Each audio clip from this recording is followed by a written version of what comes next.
A Operação Lava Jato é considerada a maior investigação sobre corrupção da história do Brasil. Os nomes investigados têm grande força econômica e política e demonstram o quanto a corrupção está presente em todas as esferas do país. Ao longo de mais de 2 anos, muitas polêmicas envolvem a Lava Jato, como a espetacularização das ações e da imagem do juiz Sérgio Moro, apontado por uma parcela da sociedade como seletivo nas investigações. O Câmara Debate da semana discute o assunto com o professor Luciano Nascimento. Ele é especialista no estudo do direito penal moderno no Brasil, doutor em ciências político-criminais pela Universidade de Coimbra e pós-doutor em sociologia do direito pela Universidade do Salento.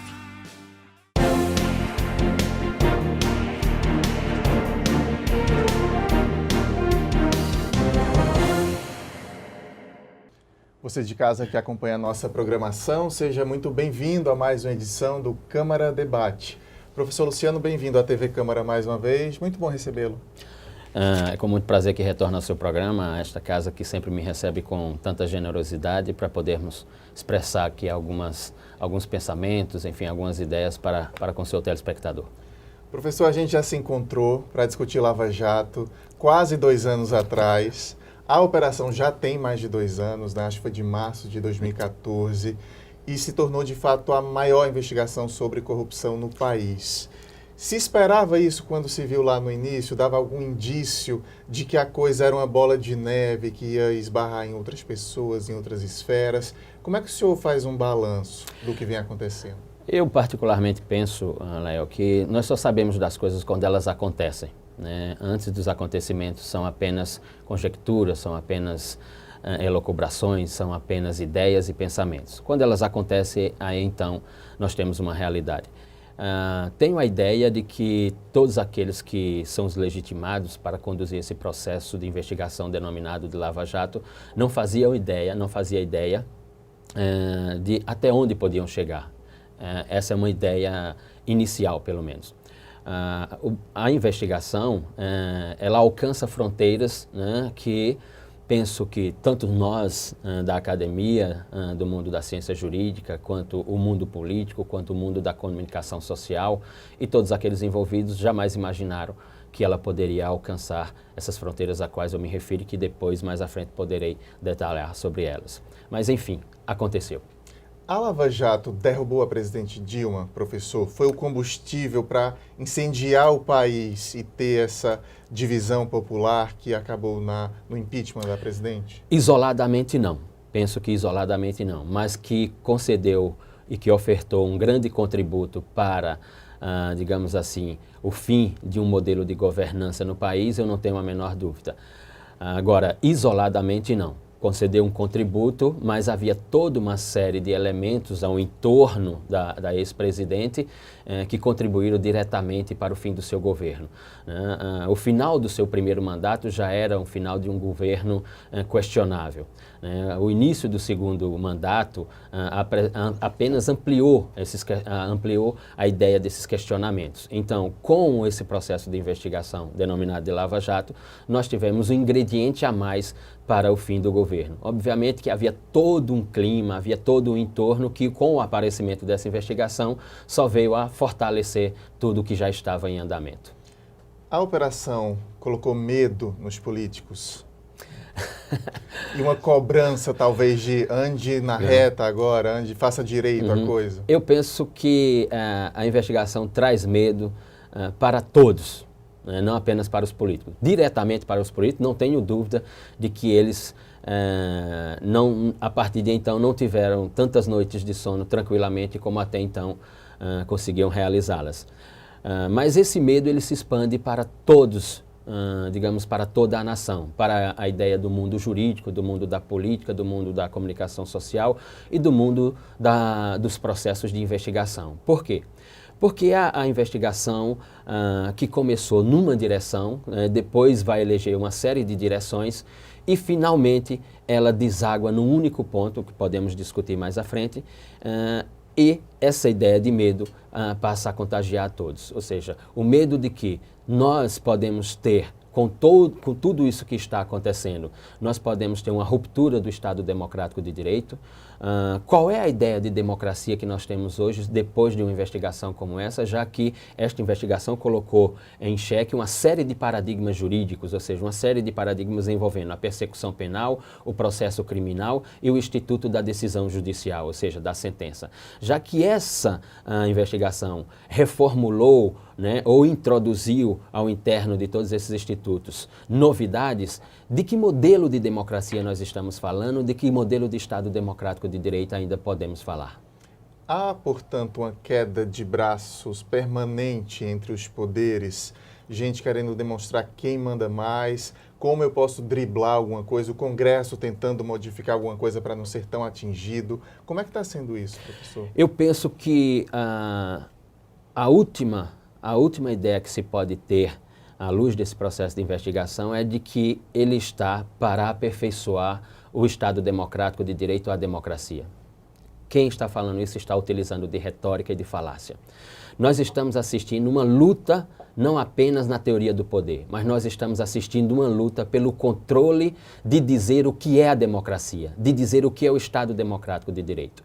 Porque nós passamos a assistir nos últimos 2 anos, mas este é um processo que já vinha em desenvolvimento, já havia sido desencadeado há um bom tempo, e é um processo transnacional, ou seja, não é uma jabuticaba, não foi inventada aqui no Brasil, né?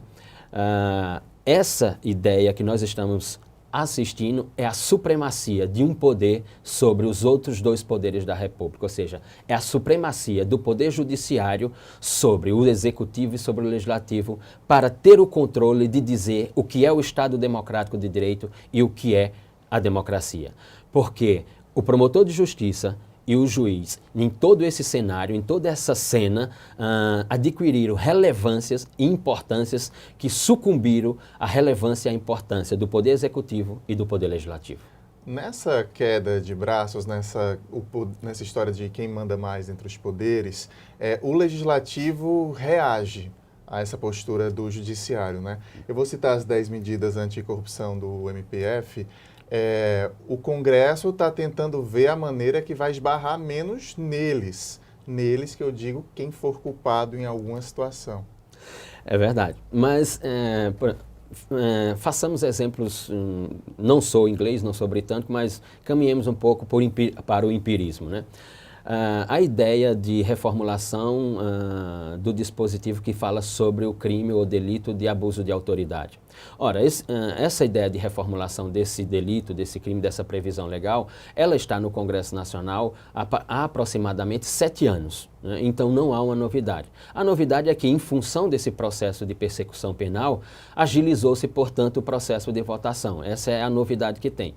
Com relação à reformulação, por exemplo, das penas para esse tipo de conduta, de abuso de autoridade, abuso de poder, o mundo jurídico já vem discutindo e é consenso no mundo jurídico de que a pena atribuída ali ela é irrisória para a ofensividade e a gravidade de uma conduta praticada por um agente público ou um agente do Estado. Então, a argumentação por parte do Ministério Público, da magistratura, de que o Legislativo está se apressando para, com uma medida de caráter normativo, dogmático, vetar investigações dessa natureza, ela não corresponde a uma verdade jurídica. Por quê? Porque todos aqueles que estão no direito penal sabem muito bem o que é a teoria da aplicação da lei penal no tempo e no espaço. Então, para o senso comum, isto tem um sentido de linguagem de comunicação. Para quem está no mundo jurídico sabe que não há sentido algum. Agora, que há uma reação do mundo político, há, mesmo porque não é só apenas no sentido de tentar se proteger ou de procurar se proteger, mas no sentido de que boa parte do mundo político que não está envolvida com esses escândalos, também chegou à conclusão de que há uma supremacia de um poder sobre os demais e que isso tem que ser controlado de alguma maneira.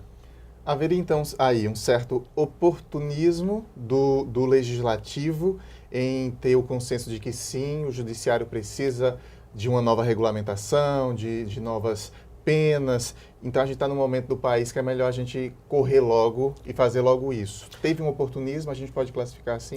Veja, não sei exatamente se um oportunismo. Agora, que o Legislativo observou que era o momento adequado, à luz do que está pensando o parlamento, eu não tenho a menor dúvida, porque é um momento em que os ânimos estão acirrados, de que há exageros de um lado e de outro, de que há declaradamente uma animosidade entre os poderes e, obviamente, o poder legislativo como o poder que legitima a democracia, porque é bom não nos esquecermos, só há Estado democrático de direito ou só há democracia com o sufrágio popular, ou seja, com o voto direto. Sem o voto direto, sem sufrágio popular, não há democracia. Não há democracia só com o poder judiciário. Não há nenhum modelo de democracia no mundo ocidental em que o poder judiciário seja o único poder do Estado democrático de direito. Deixemos isso bem claro. Ora, o legislativo, com essa legitimidade, procurou se apressar sem dúvida alguma. Se é um oportunismo, pode ser oportunismo de uma parte do parlamento, mas pode ser uma exigência de outra parte do parlamento. O judiciário está extremamente ofendido, professor. No que é que pode dar essa história toda? O judiciário, em regra, se ofende com muita coisa. O judiciário, eu costumo dizer que o judiciário é um sistema que observa a todos, que é observado, mas não se auto-observa. O judiciário não toma medidas, por exemplo, contra os seus membros quando eles são envolvidos em casos de corrupção, quando são envolvidos de casos de antijuridicidade e de ilicitude. Por exemplo, não é pequeno o número de membros do judiciário nesse país envolvidos em casos que nós vamos chamar de casos delituosos ou criminosos. Ou seja, não é novidade neste país se falar de venda de sentenças, de se falar da indústria das liminares, mas qual é a medida, digamos assim, de punibilidade, de exemplo que o Poder Judiciário concede aos seus membros? Ora, uma aposentadoria compulsória com o valor proporcional dos anos de serviço prestado. Ora, eu não tenho notícias de juízes nesse país cumprindo pena por ter vendido sentença ou por ter construído uma indústria das liminares. Nós não temos notícias sobre o número de juízes presos nesse país. Agora, nós temos notícias, pelo menos nós do mundo jurídico temos notícias, e são muitas, do número de juízes envolvidos em condutas que ofendem a lei e que ofendem a Constituição. Só para finalizar essa parte, por exemplo, a questão que, obviamente, não vou discutir se ela é ilegal ou ilícita, mas ela é, no mínimo, imoral. Boa parte do judiciário, ou uma significativa parte do judiciário, recebe acima do teto fixado pela Constituição Federal. Ora, se eu quero exigir moralidade, eu tenho que praticar moralidade. Eu não posso exigir moralidade do Poder Executivo e do Poder Legislativo estando na imoralidade, como boa parte do Poder Judiciário se encontra. Falando ainda da postura do judiciário, eu vou citar a figura do juiz Sérgio Moro, né? O Sérgio Moro vive envolvido em polêmicas, a sociedade considera pelo menos, por conta da figura central que ele se tornou na Operação Lava Jato. Eu citava, antes da gente começar a gravar, ao senhor, que a gente vê circulando, por exemplo, nas redes sociais, no YouTube, imagens dele sendo ovacionado. Ele vai caminhar no shopping, ele é ovacionado. Tem um show do Capital Inicial que o vocalista dedica a música para ele, ele se levanta lá no camarote, acena para todo mundo, ele é ovacionado também. Normal não é, assim, comum não é, a palavra é comum talvez. Comum não é a gente ver um representante do judiciário se tornando um herói e uma figura o tempo todo na mídia. Como é que você avalia, professor? Veja, eu vou procurar ser extremamente didático com o seu telespectador e evitar a linguagem jurídica técnica. Na memória da democracia, e o Poder Judiciário está nela, historicamente o juiz ele sempre foi um intérprete da lei, né? O Supremo Tribunal Federal no Brasil sempre foi um guardião da Constituição, ou seja, quando havia uma ofensa à Constituição, o Supremo Tribunal Federal ia lá e afastava essa ofensa da Constituição. Então o juiz ele era um aplicador da lei, ele era um aplicador da norma. Esse paradigma se esgotou. Nós estamos assistindo à edição de um paradigma, Lael, complicadíssimo. O juiz agora, ele não aplica o direito, ele constrói o direito. Ele é um construtor do direito. Ele não aplica leis, ele não aplica a Constituição.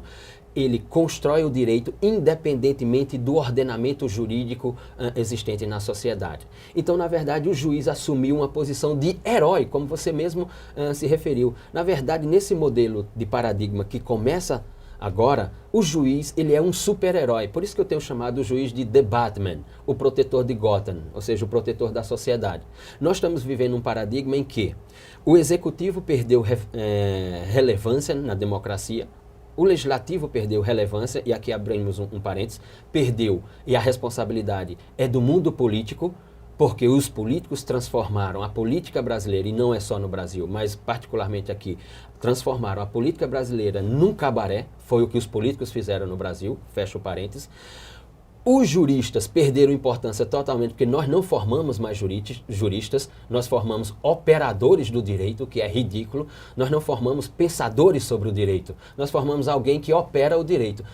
Um estudante passar 5 anos numa faculdade para operar o direito, isso é de uma pobreza linguística, isso é de uma pobreza cognitiva, isso é de uma pobreza filosófica jamais vista na memória do pensamento ocidental. Sobrou o judiciário. Nós estamos entre o juiz e o promotor de justiça. É o que eu tenho falado nas minhas palestras. Nós estamos entre Batman e Zorro, porque o advogado também não significa mais nada. 2 domingos atrás, um programa importante de televisão no Brasil, em horário nobre, divulga uma interceptação telefônica em que a ligação é entre o advogado e o seu cliente. Ora, essa ligação telefônica, ela está sob sigilo de uma lei federal e da Constituição e do Estatuto de Ética da Advocacia da OAB. Mas mesmo assim o juiz autorizou que essa interceptação telefônica fosse divulgada no programa de horário nobre no domingo. O que significa dizer que para os juízes, para os promotores de justiça, os advogados não significam mais absolutamente nada para a construção da democracia. Só esses 2 personagens têm legitimidade para construir o que é a democracia e o Estado Democrático de Direito.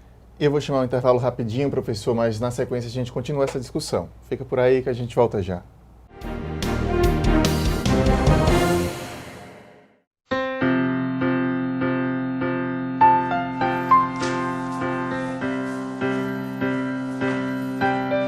O que passa pela Câmara fica para você.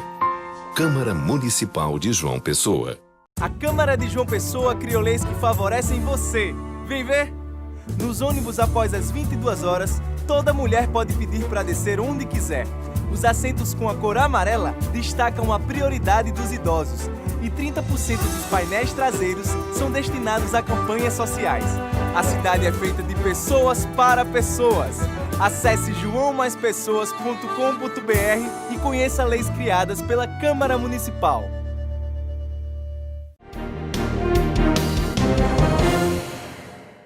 O Câmara Debate está de volta, hoje discutindo a Operação Lava Jato, considerada a maior investigação sobre corrupção da história do país.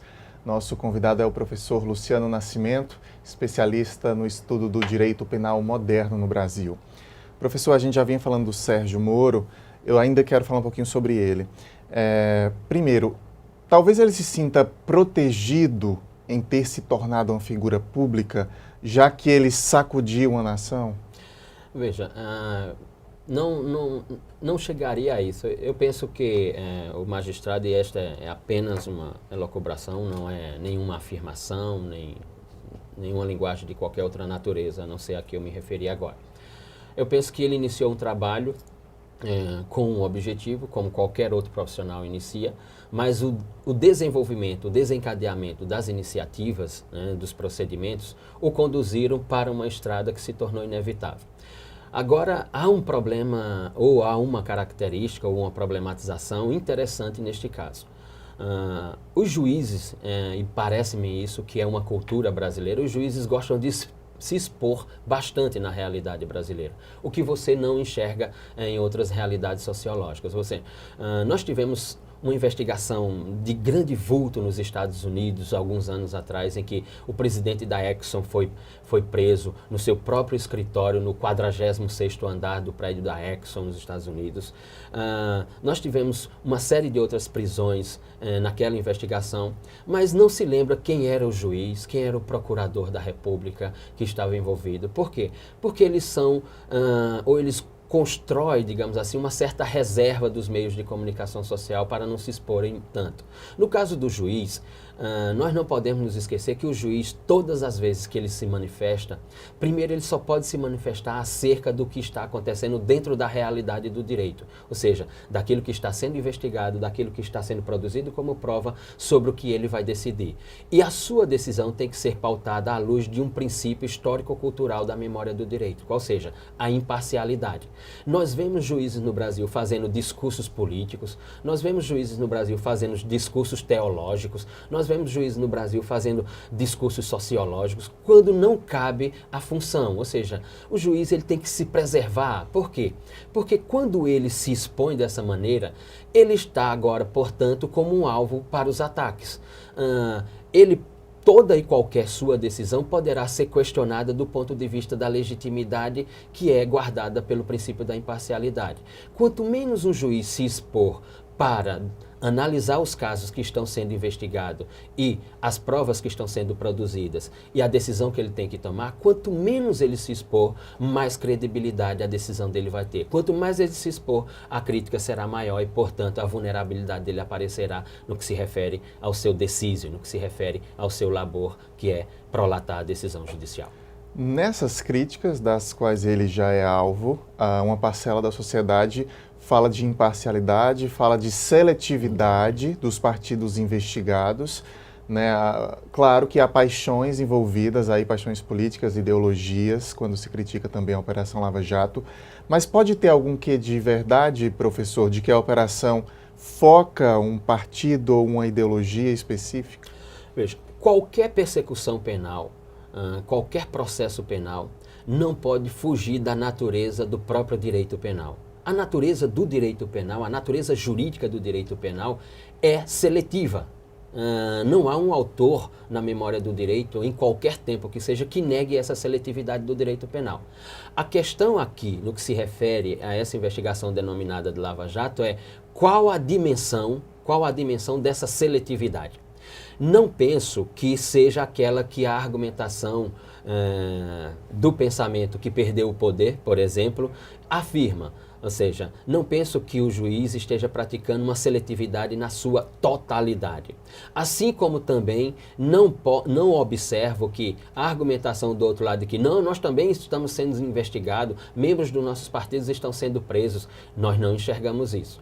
Eu penso que há uma seletividade porque é própria da natureza do direito penal. Agora, qual é a dimensão dessa seletividade, nós não podemos afirmar. Eu não diria que a razão está com A ou com B, mas eu diria que daqui a alguns anos, depois de passada todo esse calor, toda essa temperatura de tantos graus, digamos assim, nós teremos uma melhor visão do que aconteceu. Agora, que há uma seletividade, isto é inequívoco. Agora, qual é a sua demissão ou qual é a sua dimensão, eu não poderia apontar.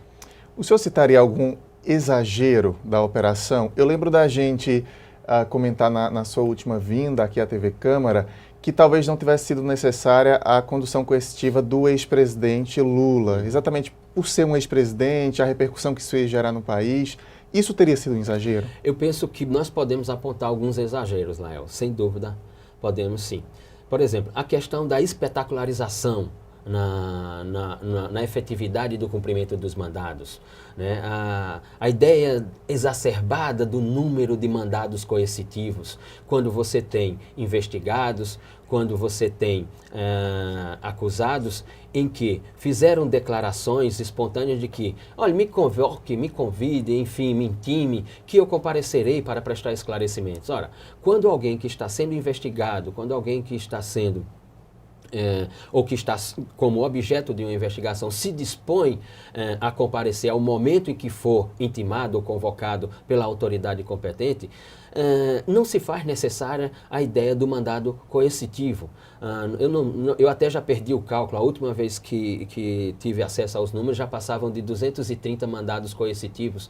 Ora, nós nunca vimos isto antes na memória do direito penal brasileiro e do processo penal brasileiro e da persecução penal brasileira. No caso especificamente do presidente Lula, ele era uma pessoa que declarou, do ex-presidente, declarou várias vezes que estava à disposição para ir contribuir com a investigação. Agora nós tivemos, durante essa semana, por exemplo, a oitiva de diversas testemunhas, né? E ontem nós tivemos o depoimento do ex-presidente.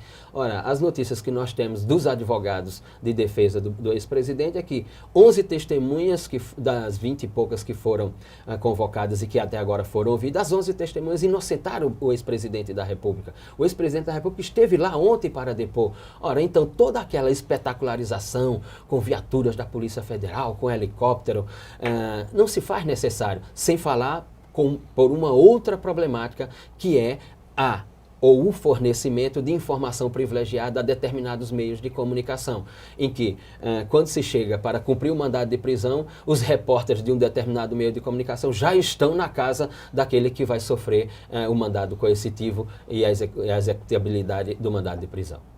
Professor, a gente tem 4 minutinhos de programa, é assunto para o dia todo, né? Mas deixa eu tocar aqui em outro ponto também, que eu acho importante, para a gente fazer um balanço exatamente dessa conversa toda. O senhor acredita que toda essa investigação, tem delação, né, premiada envolvida, enfim, que foi levando a um, que foi levando a outro, que foi levando a outro, deve respingar no atual presidente da República? Ele talvez não consiga encerrar esse mandato dele? O senhor acredita nisso? Penso, e esta é uma observação à luz do cenário que está formado, mas não está formado definitivamente, está sempre em construção, penso que não chegará absolutamente nada ao presidente da República. Ele chegará à conclusão do seu mandato, ou pode ocorrer um encurtamento desse cumprimento do mandato dele, mas a ele diretamente não chegará absolutamente nada. Não vejo como a investigação chegar a ele. Não penso que também seja, pelo menos à luz do que já foi produzido, né, um dos objetivos da investigação. Não vou por aí. A minha preocupação, Lael, como teórico do direito, como professor universitário, como pensador sobre o que é o direito, a minha preocupação é com essa supremacia de um poder sobre os demais poderes da República. Isto sim é preocupante. Quando nós nos conduzimos para a ideia de civilidade de um único poder dizendo que é a democracia, isto nos causa arrepios. E a gente está caminhando para o quê? Com essa queda de braço que a gente conversou no primeiro bloco. Estamos caminhando para uma supremacia definitiva do Poder Judiciário sobre o Executivo e o Legislativo. E isto nós nunca vimos desde a edição da Sociedade Moderna, ou seja, desde a obra de Montesquieu, O Espírito das Leis, quando ele formulou a divisão de poderes, nós nunca havíamos observado a supremacia de um poder sobre os demais. Será que é porque, professor, a gente falou em heróis, foram os últimos da fila? É isso? A gente derrubou todos os heróis possíveis, eles são os últimos da fila? Me parece que você chegou a um ponto interessantíssimo. Ou seja, como nesse processo democrático nós fomos esgotando os heróis e os personagens, sobrou o judiciário, a ponto do judiciário prolatar publicamente de que é o poder judiciário legitimado para dizer o que é a democracia plural, o que é a diversidade. É o poder judiciário legitimado para dizer o que é o Estado democrático de direito material e a democracia direta. Só o judiciário pode dizer isso. Penso que do ponto de vista de construção da civilidade, para concluir minha fala, é um equívoco histórico e cultural. Bom, a gente segue acompanhando tudo, atualizando e discutindo aqui no nosso Câmara Debate. Quero agradecer mais uma vez sua presença, professor, e portas sempre abertas para a gente continuar essas discussões. Eu lhe agradeço imensamente, agradeço a generosidade dessa casa, desse canal de televisão, a TV Câmara, desse programa Câmara Debate, agradeço a paciência dos seus telespectadores, enfim, é um prazer imenso estar aqui com você e com todos. Até a próxima, professor. O Câmara Debate da semana termina agora, mas eu lembro que pela internet estamos sempre em contato com você. Pelo Facebook ou pelo YouTube, o nosso endereço é TV Câmara JP, onde você pode rever todos os nossos programas e entrar em contato com a nossa equipe. A gente fica te esperando por lá. Muito obrigado pela companhia em mais uma semana e a gente se vê na próxima então. Um abraço.